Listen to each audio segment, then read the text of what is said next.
बिस्मिल्लाहिर्रहमानिर्रहीम अस्सलाम वालेकुम डियर स्टूडेंट। आज हम डी कॉम पार्ट 1 की जो फाइनेंशियल अकाउंटिंग की बुक है गुल अमीर मलिक साहब की, उसका जो चैप्टर नंबर 7 है कैश बुक का, उसकी एक्सरसाइज नंबर 9 आज हम करने जा रहे हैं। तो पेज नंबर 150 पे आ जाएं। पेज नंबर है 150 और एक्सरसाइज नंबर है 9। 3 कॉलम कैश बुक का सवाल है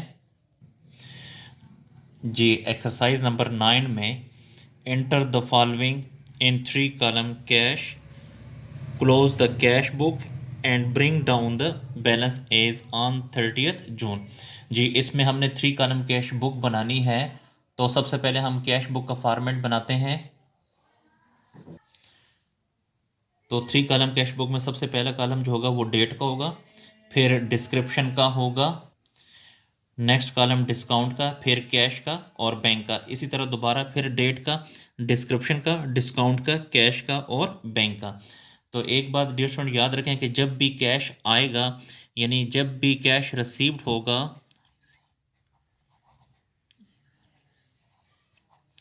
तो आपने इस कॉलम में लिखना है। जब भी कैश की हम पेमेंट करेंगे तो इस कॉलम में लिखनी है। ये पेमेंट साइड है, ये रसीद साइड है और ये पेमेंट साइड है। तो जब हमारे अकाउंट में यानी हमारे बैंक में पैसे आएंगे तो इस कॉलम में, जब हमारे अकाउंट यानी हमारे बैंक से पैसे जाएंगे तो इस कॉलम में लिखना है। तो क्वेश्चन की तरफ बढ़ते हैं। इसमें जून 1 को 3000 paid in by proprietor on commencement business.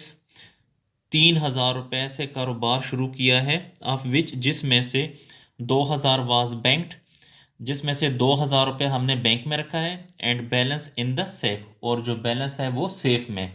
जी दोबारा मैं बता देता हूँ कि 3000 रुपये से कारोबार शुरू किया है, जिसमें से 2000 रुपये बैंक में रखा है, तो बाकी 1000 रह गया, उसको आपने कैश में लिखना है यानी सेफ में। तो यहाँ पे फर्स्ट डेट को, जून 1 को कारोबार शुरू किया है, तो यहाँ पे लिखेंगे कैपिटल। तो कैपिटल अकाउंट, तो 3000 रुपये से कारोबार शुरू किया है, तो जिसमें से 2000 रुपया बैंक में रखा है, तो बैंक के कॉलम में 2000 और बाकी 1000 यहाँ पे कैश में आ जाएगा बैलेंस। तो देखें 2 + 1 जो है 3000, तो इससे हमने कारोबार शुरू किया है। जी सेकंड डेट को paid in cash for personal expenses 60, personal expenses के लिए 60 रुपीज़ पे किया है। तो चूँकि ये पेमेंट की एंट्री है, तो पेमेंट की एंट्री आपने इस क्रेडिट साइड पे करनी है। तो यहाँ पे सेकंड डेट लिखें, डेट के कॉलम में सेकंड। तो दोबारा मैं एंट्री पढ़ता हूँ। पेड इन कैश, कैश पे किया है, फॉर पर्सनल एक्सपेंसेस ज़ाती इस्तेमाल के लिए। तो देखें पर्सनल एक्सपेंस या ज़ाती इस्तेमाल के लिए आपने लफ्ज़ ड्राइंग इस्तेमाल करना है। तो यहाँ पे लिखेंगे ड्राइंग, ड्राइंग अकाउंट। 60 रुपये कैश पे किया, तो कैश में से 60 रुपये चला गया, तो यहाँ पे कैश के कॉलम में लिखेंगे। 4 डेट को an account 400 due to Aslam. जी 400 रुपया असलम को पे करना था फॉर गुड्स परचेज, हमने उससे परचेज की थी ऑन अकाउंट, यानी हमने असलम से परचेजेस की थी तो उसको हमने 400 रुपये पे करना था। Is settled by cheque deducting 5% discount, तो 5% डिस्काउंट काट के हमने उसको 400 रुपये का, यानी 400 रुपये में से 5% डिस्काउंट काटा है, तो जो बाकी अमाउंट थी उसका हमने उसको चेक दे दिया। तो देखें कैलकुलेशन करते हैं। ये 400, इसका 5% डिस्काउंट, 2 सिफर इसके साथ कट जाएंगे, तो 5 को ज़रब देंगे तो 20 रुपये, तो 20 रुपये डिस्काउंट है। तो डिस्काउंट के कॉलम में लिखेंगे 20 रुपये, और जो बाकी अमाउंट का हमने उसे चेक दिया यानी 380 का हम उसे चेक पे कर देंगे। तो जो डेट है वो 4 है, तो यहाँ पे लिखें 4 डेट को हमने पेमेंट करनी थी असलम को 400, तो यहाँ पे असलम का नाम आएगा, असलम अकाउंट। 20 रुपये डिस्काउंट है, तो 400 पे करना था, 400 में 20 रुपये डिस्काउंट, तो बाकी 380 जो है हमने उसे चेक पे किए, तो बैंक के कॉलम में लिखेंगे, क्योंकि जब हमने उसे, जब भी हम किसी को चेक पे करेंगे तो बैंक के कॉलम में आपने लिखना है। नेक्स्ट ट्रांजैक्शन है 5 डेट को paid carriage 250 by cheque. Carriage कहते हैं किराए को। हमने किराया पे किया है 250 लेकिन चेक के ज़रिए। तो जब भी हम किसी को चेक देंगे तो आपने बैंक के कॉलम में लिखना है। ट्रांजैक्शन में दोबारा पढ़ देता हूँ। 5 डेट को पेड कैरेज, कैरेज हमने पे कर दिया। तो देखें ये पेमेंट की एंट्री तो आपने इस क्रेडिट साइड पे लिखना है। तो डेट लिखिए 5 को, यहाँ पे लिखें 5 डेट को हमने कैरेज पे किया है, तो कैरेज अकाउंट लिखेंगे। और कैरेज पे किया है 250 बाई चेक, तो बैंक के कॉलम में लिखेंगे। अगर हम उसे कैश पे करते तो कैश के कॉलम में लिखते, लेकिन हमने चेक पे किया इसलिए बैंक के कॉलम में लिखेंगे। 8 तारीख को 190 paid for office supplies. Office supplies के लिए 190 रुपया हमने पे कर दिया। दोबारा मैं ट्रांजैक्शन पढ़ता हूँ। ₹190 paid for office supplies. Office supplies के लिए हमने 190 पे कर दिया। तो चूँकि पेमेंट की एंट्री है इसलिए इस क्रेडिट साइड पे लिखना है। तो यहाँ पे डेट लिखेंगे 8, डेट को डेट 8 है। 190 पेड फॉर ऑफिस सप्लाईज, यहाँ पे लिखेंगे ऑफिस सप्लाईज।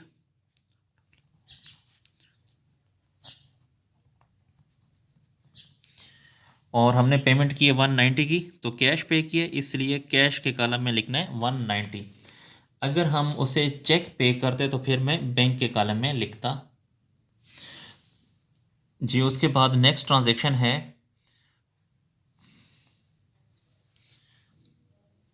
12 डेट को परचेज्ड मर्चेंडाइज 400। हमने मर्चेंडाइज ख़रीदी हैं 400 की। लेस ट्रेड डिस्काउंट 5%, 5% डिस्काउंट है।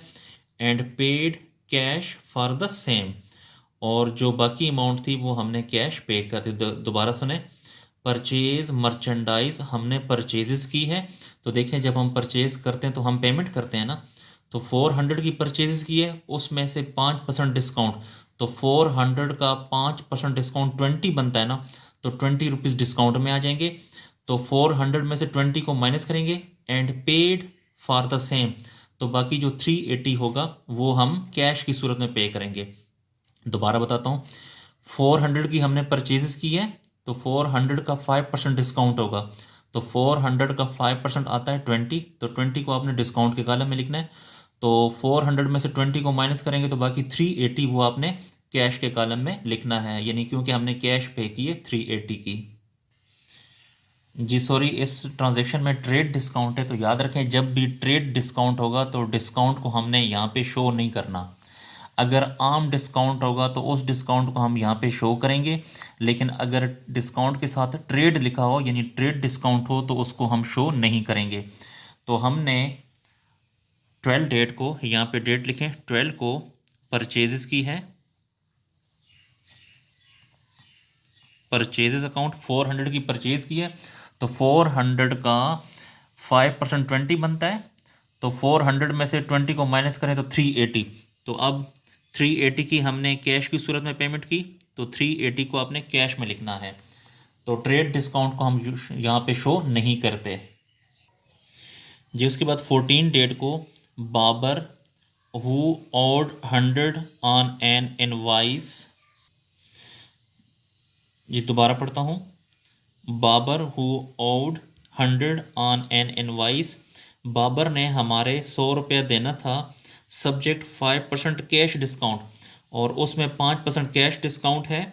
A cheque received from Hem which was lodged into bank. तो उसने हमें एक चेक दिया लॉज्ड इनटू बैंक, जो कि हमने बैंक में जमा करा दिया जी। दोबारा मैं एंट्री को पढ़ता हूँ।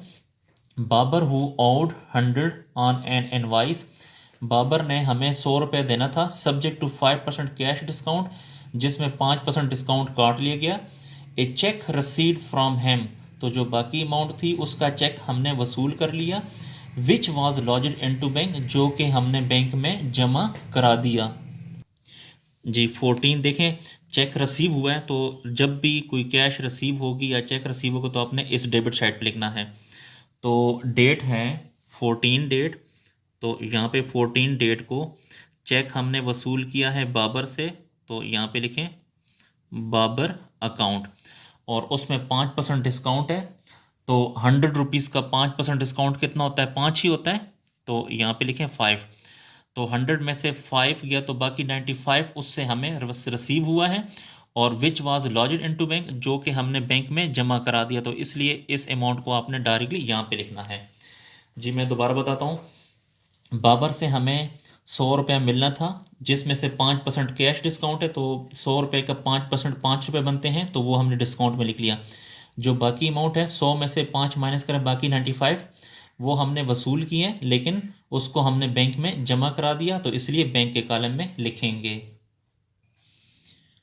लास्ट ट्रांजैक्शन है 18 को, कैश सेल 400, नकद सेल किए 400 की, ऑफ विच 300 वाज बैंक्ड, जिसमें 300 रुपया हमने बैंक में जमा करा दिया। कैश सेल 400 की सेल किए, ऑफ विच 300 वाज बैंक, जिसमें 300 रुपया बैंक में जमा करा दिया। जी 18 डेट को, तो जब भी हम सेल करते हैं तो कैश हमारे पास आता है, यानी कैश रिसीट होता है, तो यहाँ पे लिखना है डेबिट साइड पे। तो यहाँ पे डेट है 18, सेल की है, तो यहाँ पे लिखें सेल अकाउंट। टोटल हमने जो सेल की है 400 की, 400 में से 300 हमने बैंक में जमा करा दिया, तो 300 रुपये यहाँ पे बैंक में लिखेंगे। तो 400 में से 300 गया, तो बाकी 100 रुपया जो है यहाँ पे कैश में आ गया। तो 300 प्लस 100 400, तो टोटल ये कैश सेल बनती है। जी मैं दोबारा बता देता हूँ कि टोटल सेल हमने की है 400 की, जिसमें से 300 बैंक में हमने जमा करा दिया, तो बाकी 100 जो है वो हमारे पास कैश यहाँ पे रह गया, तो उसको अपने कैश के कॉलम में लिखना है।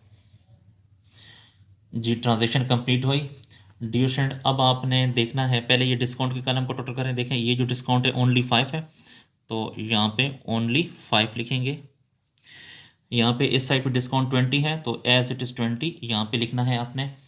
अच्छा अब देखें, आपने ये देखना है कि ये जो कैश का कॉलम है ये वाली साइड बड़ी है, या कि ये जो कैश का कॉलम है ये वाली साइड बड़ी है। तो देखें 60 प्लस 190 प्लस 380 को अगर जमा करें तो जो अमाउंट आती है, और अगर 1000 और प्लस 100 तो ये वाली साइड बड़ी है, क्योंकि 1000 प्लस 100 1100 होती है। तो दोनों साइड पे लिखें, यहाँ पे लिखें 1100, यही 1100 इस साइड पर भी लिखें कैश के कॉलम में। अब इस 1100 में से माइनस करें 60 माइनस 190 माइनस 380, तो ये आपके पास बच जाएगा 470। तो यहाँ पे लिखें 470, इससे आपने कहना है बैलेंस।